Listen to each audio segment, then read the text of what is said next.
ఒకప్పుడు మనల్ని పెంచిన పేరెంట్స్ లో ఫాదర్ ఎలా ఉన్నా సొసైటీలో పరువు పోతుందనో, పిల్లల భవిష్యత్తు కోసమో, ఫ్యామిలీ పరువు కోసమో ప్రతి పెయిన్ ని బేర్ చేస్తూ ఫ్యామిలీస్ ని ఒక ఒడ్డుకు తీసుకొచ్చిన మదర్స్ జనరేషన్ ని చూసిన మనం ఇప్పుడు చిన్న చిన్న మిస్టేక్స్ కి, చిన్న చిన్న ఇష్యూస్ కి హస్బెండ్స్ ని, వాళ్ళ ఫ్యామిలీస్ ని చట్టాల్లో ఉన్న డిఫరెంట్ సెక్షన్స్ వాళ్ళకి సపోర్ట్ చేస్తున్నాయని ఇష్టానికి ఫాల్స్ కేసెస్ అండ్ ఎలిగేషన్స్ పెట్టి హస్బెండ్ అండ్ తన ఫ్యామిలీ మెంబర్స్ ని రోడ్డుకు తీసుకొస్తున్న రోజుల్ని చూస్తున్నాం. రీసెంట్ గా బెంగళూరులో 34 years సాఫ్ట్వేర్ ఇంజనీర్ తన వైఫ్ తనని ఎంతలా హెరాస్ చేసి కేసెస్ పెట్టి ట్రబుల్ చేస్తుందో చెప్తూ ఇండియన్ లాస్ కూడా వాళ్ళకి ఎంత ఫేవర్ అండ్ సపోర్ట్ చేస్తున్నాయో చూపిస్తూ సూసైడ్ చేసుకున్నారు. అసలు what is this 498 section? Women's ని ప్రొటెక్ట్ చేయడానికి చేసిన ఈ 498 సెక్షన్ ఈ రోజు ఇండియాలో మగవాళ్ళకి ఏ విధంగా మరణ శాసనం అవుతుందో చూద్దాం. Welcome to my channel thoughts of Acharya. Please subscribe my channel before continue watching. అసలు ఈ 498 సెక్షన్ ఏం చెప్తుందో ఒకసారి చూద్దాం. ఇండియన్ సొసైటీలో ఉన్న ఈ dowry system and domestic violence అనేవి ఎంతో కాలం నుంచి ఆడవాళ్ళకి పిశాచాల్లా తయారయ్యాయి.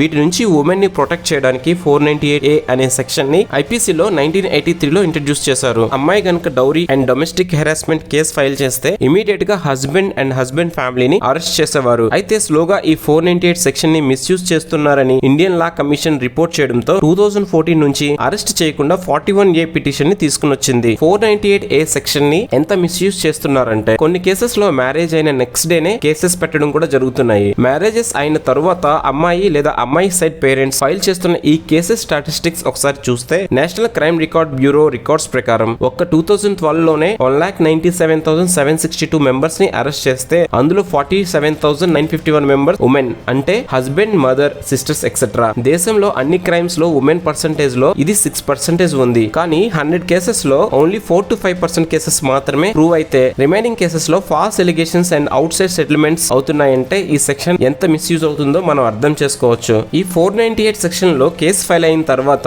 ఎఫ్ఐఆర్ రిజిస్టర్ అయిన తర్వాత కోర్టులో చివరి రోజు వరకు లా ప్రొసీడింగ్స్ వినిపించిన 96% ఫాల్స్ కేసెస్ అని ప్రూవ్ అవుతున్నా ఈ ప్రాసెస్ కి ఒక 4 to 5 years పడుతుంది. దీన్నే చాలా మంది అమ్మాయిలు ఒక వెపన్ లా యూజ్ చేసుకుంటున్నారు. ఎఫ్ఐఆర్ రిజిస్టర్ అయ్యాక హస్బెండ్ ఆర్ అబ్బాయి జాబ్ మీద ఇంపాక్ట్ అయ్యేలా, అంటే జాబ్ పోయేలా చేసి తన ఫైనాన్షియల్ సోర్సెస్ మీద అటాక్ చేసి ఈ 4 to 5 years లో కోర్ట్స్ చుట్టూ తిప్పి ఫాల్స్ ఎలిగేషన్స్ అని అబ్బాయిని ప్రూవ్ చేసుకోకుండా చేస్తూ రిజల్ట్ వచ్చే పీరియడ్ ని ఎక్స్టెండ్ చేయడం లాంటి చీప్ ట్రిక్స్ యూజ్ చేస్తున్నారు. అందుకే ఇండియాలో ఈ 498 సెక్షన్ కేసెస్ లో కోర్ట్ ప్రొసీడింగ్స్ అబ్బాయిలకు పనిష్మెంట్ అయింది. ఈ చట్టాన్ని మిస్యూజ్ చేయడానికి మెయిన్ రీజన్స్ ఒకసారి చూద్దాం. లీగల్ ఎక్స్టార్షన్, ఈజీగా రిచ్ అవడం, అంటే హస్బెండ్ మీద ఫాల్స్ కేసు పెట్టినా ఒకవేళ అది ప్రూవ్ అయినా హస్బెండ్ నుండి వచ్చే అలిమోనీని చాలా హైగా డిమాండ్ చేయడం. రీసెంట్ గా కర్ణాటకలో ఒక లేడీ డిమాండ్ చేసిన అలిమోనీ నేషనల్ వైడ్ గా సెన్సేషన్ క్రియేట్ చేసింది. Requirement husband must be having 10 crores of income because he is getting, court will grant 5 crores to her.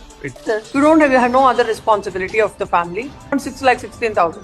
Does anybody spend this much? A single lady for herself? Oh, if she wants to spend, let her earn, not on the husband.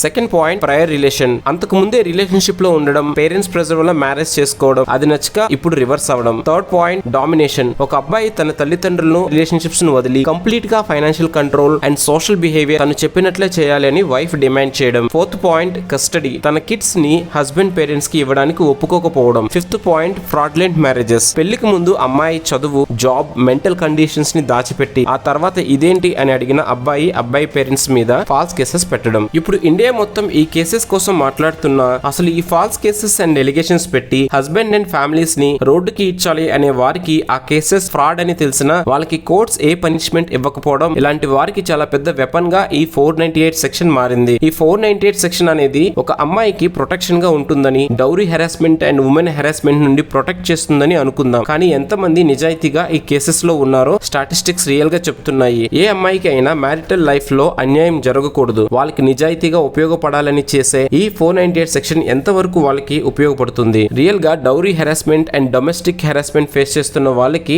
Justice జరగాలి. But only ఈ ratio 4% మాత్రమే ఉంది. అందుకే ఇలాంటి situations లో husband and husband ఫ్యామిలీకి ఆర్ఎల్స్ అబ్బాయిలకి కూడా ప్రొటెక్షన్ గా లాస్ లో అమెండ్మెంట్ తీసుకురావాలని రీసెంట్ గా కోర్ట్స్ చెప్తున్నాయి. స్పాయిల్ అయిపోతున్న మ్యారేజ్ సిస్టమ్ కి ఇది ఒక ఎగ్జాంపుల్. సో ఈ 498 మిస్యూజ్ కోసం ఎక్స్ప్లెయిన్ చేసిన ఈ వీడియో మీకు నచ్చితే వీడియోని తప్పకుండా లైక్ చేసి ఛానల్ ని సబ్స్క్రైబ్ చేయండి. Thanks for watching the video. Signing off me Madhav.